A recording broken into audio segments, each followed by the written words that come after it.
Hi, I'm Chris Howard with the University of Maine Cooperative Extension. I'm here in Princeton, Maine to talk with Adam Myers from the Smith Myers Apple Farm.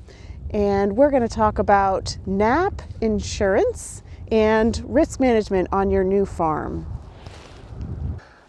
I'm Adam Meyer, and I guess I'm a sixth generation apple producer. We're up here in Princeton, Maine. The orchard here is 380 trees off Route 1.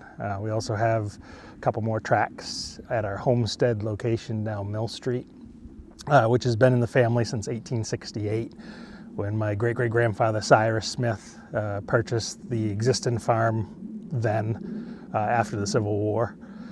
There's a lot of heirloom varieties at both orchards. We're just shy of 900 trees. We're still restoring and reclamating land on the Mill Street tracts and bringing that production back into life.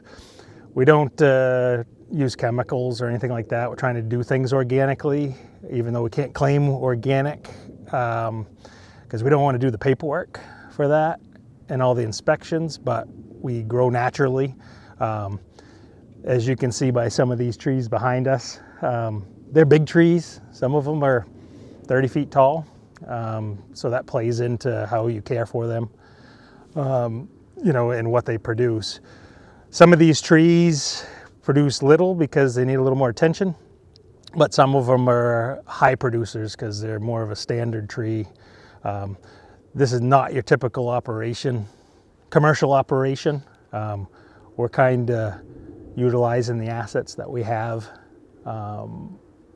now.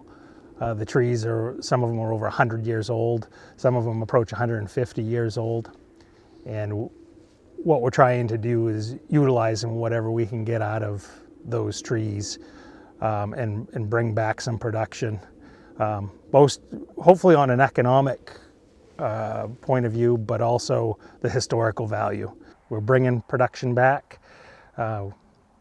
We primarily do a processed cider, both fresh cider, hard cider, and a jelly, cider jelly and apple butter. We do some fresh pack, but since we shake the trees, we kind of exclude that fresh market right now until we can get the product of higher quality. I wouldn't take on anything more than you can produce yourself or within your family, but utilize equipment. Investment in equipment. A piece of equipment doesn't call in sick unless it breaks down, and that's where redundancy should be a consideration on how big you want to get. If you're just a small scale homesteader type scenario, then it's less of an issue. But when you have a little bit bigger operation, you want to consider redundancy. And obviously the snow's covered here now, but we're getting ready to do a mulch-in and drip irrigation system this coming year in collaboration with NRCS. Hopefully those applications and programs and incentives come through. I'm not sure if we'd be able to afford it if we didn't have that collaborative with the conservation efforts through NRCS and FSA helping along the way.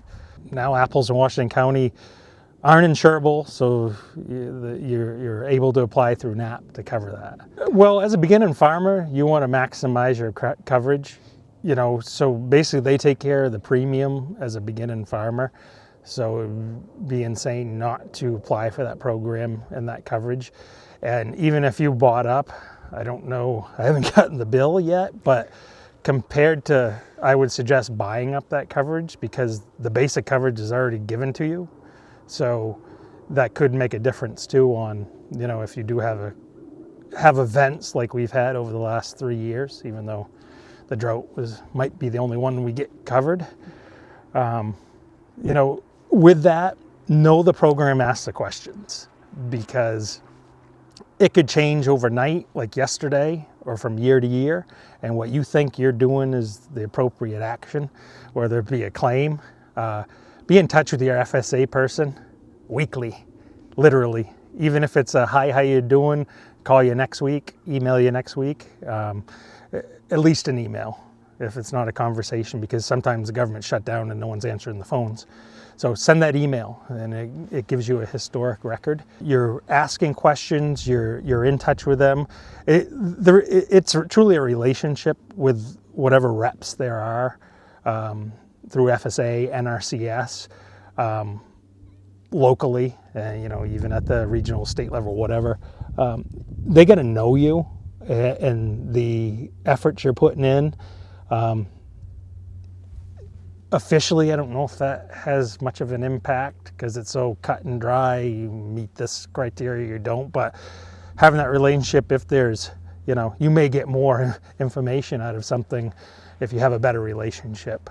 So you really got to be on top of things. And that's why that weekly ask the questions. Hey, I noticed that my fruit hasn't come.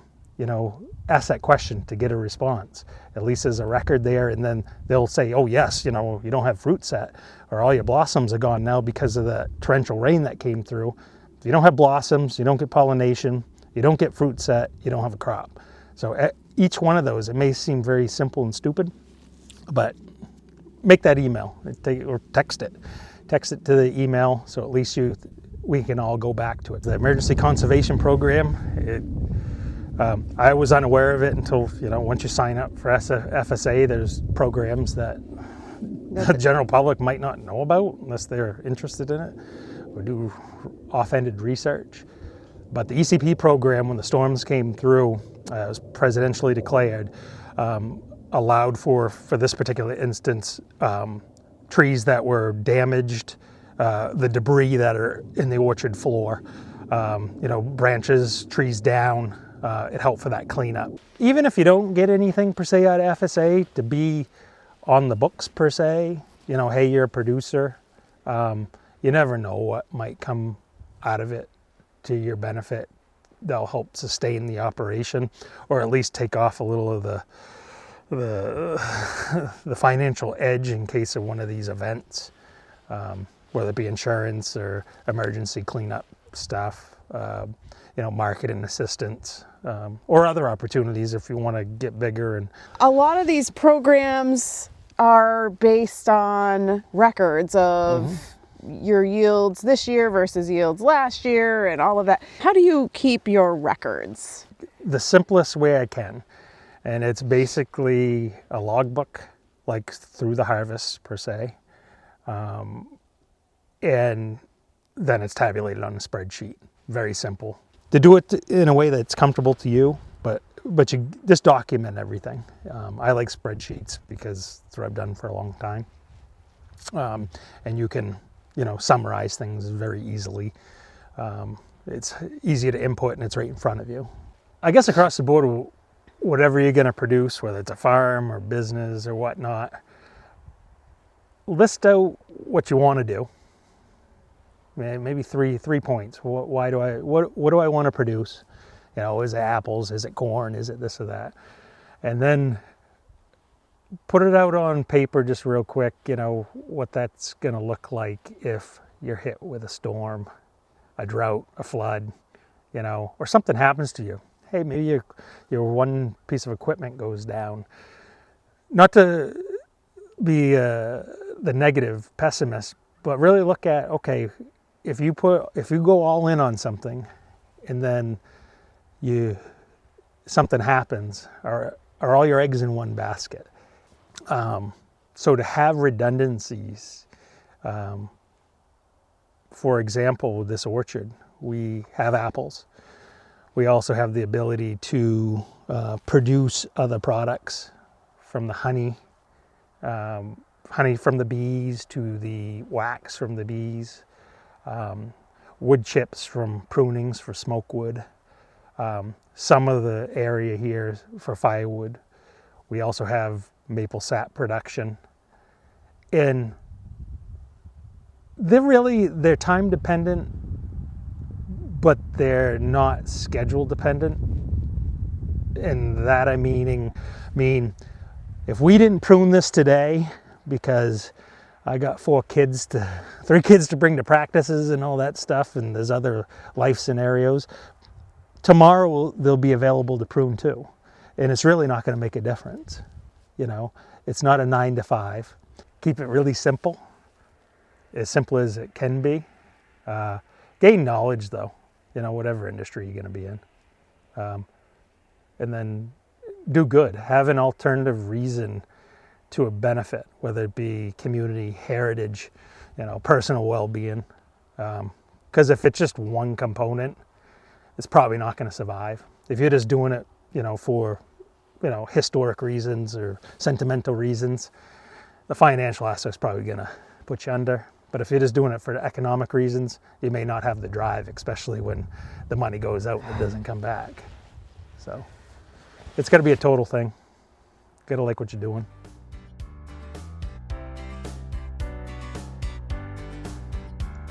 University of Maine Cooperative Extension is an equal opportunity institution and provider committed to non-discrimination. For more information, visit extension.umaine.edu/non-discrimination.